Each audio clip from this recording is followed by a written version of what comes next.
What's going on? It's Astronaut H, and this is the What More Do You Want Network. Now, in this video, I will be discussing tonight's game between the Chicago Bulls and Miami Heat, and of course, this is my Bulls report. Now, the Chicago Bulls are coming off of a win versus this same Miami Heat team, and honestly, the Bulls have been, if you've been watching them lately, we've been seeing a ton of just competitive basketball from this team, from just, guys stepping up to honestly guys, falling in line to certain roles. You look at the play of Kobe White. You look at the play of Patrick Williams. You look at the play of Ayo Dosunmu. And you look at mainly those three, because those guys have been showing just an all-out will to want to actually be in the rotation, play well, and play well together. They are three young guys who the Bulls deem fit for whatever future holds for this particular group. And as we know, with Alex Caruso being injured, with Zach LaVine being injured, with Lonzo Ball being injured still, the Bulls have to find a way to piece together some semblance of, a competitive roster, so to speak. So in this particular game, you knew that the Miami Heat were going to play differently, in which they did. Now, on the Bulls side of things, as far as starting lineups go, you did see Vucevic out there with DeRozan, Patrick Williams, Ayo Dosunmu, and Kobe White. But make no mistake, the Miami Heat with their cast of characters, still without Tyler Hero and Bam Adebayo, formidable roster. You look at a team headed by Jimmy Butler, who in the beginning of this game was very aggressive. Not only him, but the outside shooting of Kevin Love was there. You looked at Kevin Love hitting, three after three after three on the onset of this game, and I'm just saying to myself, is nobody looking out for him? Is nobody perimeter? Where's the defender at that's supposed to be guarding him? You look at the defense that they were playing on Kobe White earlier in the game, and it was just the Miami Heat had a game plan. You could tell they weren't going to allow what happened in the first game to happen in this game, and I feel like one of the things that was, talked about, if you ask me, was get a beat on Kobe White early, and not later, because that they did.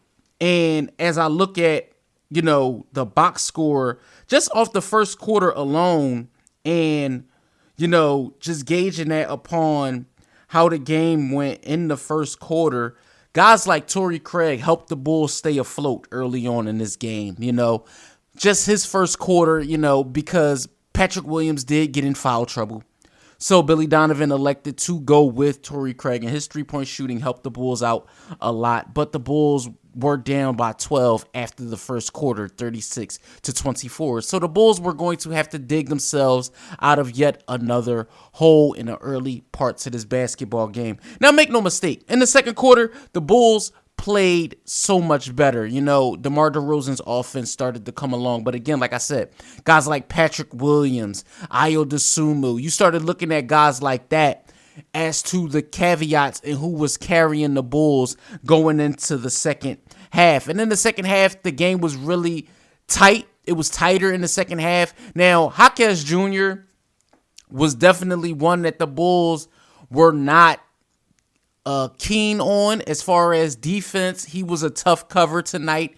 You look at Kobe White's his offensive game did not show up in the first half, but thank God for a guy like Kobe White, whose offense gets hot. He gets hot, and he started to bring the Bulls back into this game as we got closer to crunch time, as well as DeMar DeRozan. But again, a player that I was pinpointing on the entire game, well, two, was from the Bulls was Patrick Williams, and from the Miami Heat, which was Jimmy Butler, because both of those guys brought their teams along through the later stages of this particular basketball game. And the Chicago Bulls, I feel like late in the basketball game, they were right there, from being down so many points to actually tying the game and actually obtaining the lead. But down the stretch of tonight's matchup, especially late with the basketball, not calling timeouts from Billy Donovan,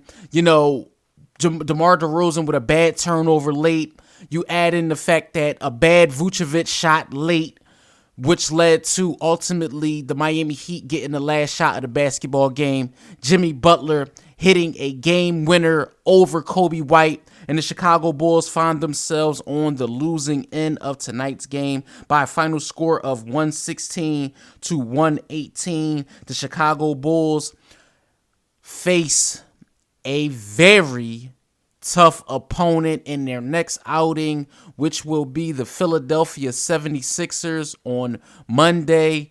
I will be in attendance at that basketball game, so if you are a Bulls fan or a 76ers fan listening to this particular video and you are in the building, I will be actually at this game in person.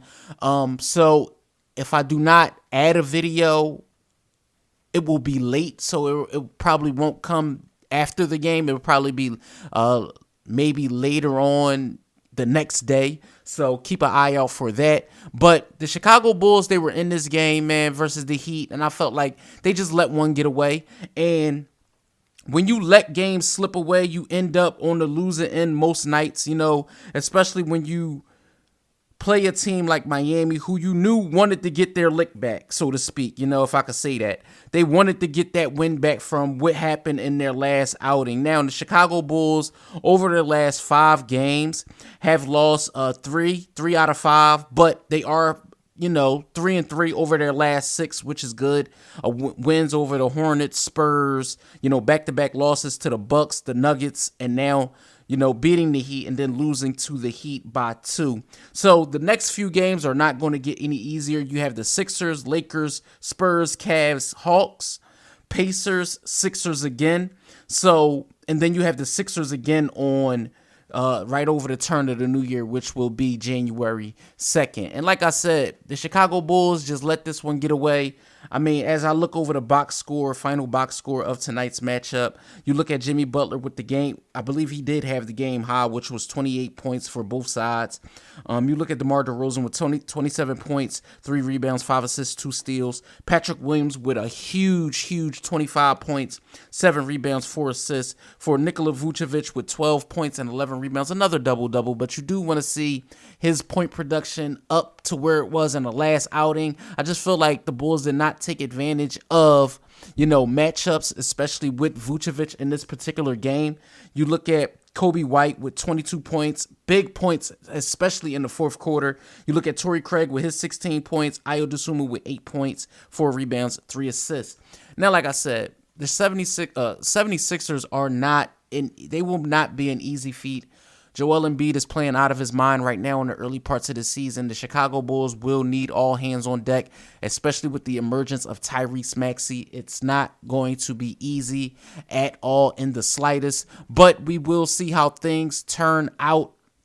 Like I said, if this is your first time tuning into this channel, please don't forget to like, comment, subscribe, hit that notification bell so I can know anytime, or you can know anytime a video is being posted to this channel. If you're a Bulls fan, if you're a Miami Heat fan, or just a basketball fan, don't forget to comment. Please, I would love to hear from you guys. As always, it's Astronaut H. This is the What More Do You Want Network, and I catch you guys on the next video.